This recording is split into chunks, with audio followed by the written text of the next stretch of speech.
does art therapy play in complementing traditional psychiatric approaches for mental health treatment?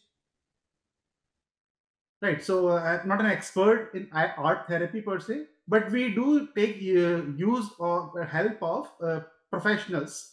So like psychiatry is not a singular subject which is dealt only by psychiatrists. Mental health professionals are a group of individuals of which psychiatrist is just one individual.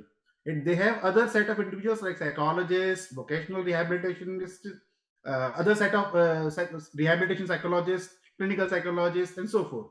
So one of the modality of treatment approach is an art therapy. There is what I understand, and we usually take help of art therapy as an adjunct to the ongoing treatment, which can complement this already existing treatment of medicinal nature or psychotherapeutic nature, and offer some sort of a creative outlet for the person who suffers from a mental ailment, and it helps them to process their own emotions in a well nurtured way, ability to express themselves in a much more clearer way. So at the end it helps them to improve their kind of mental as well as emotional well-being. So we do use it as an adjunct to the existing traditional methods of medicine as well as therapy there. Support to empower. World Mental Health Day Mega Workshop.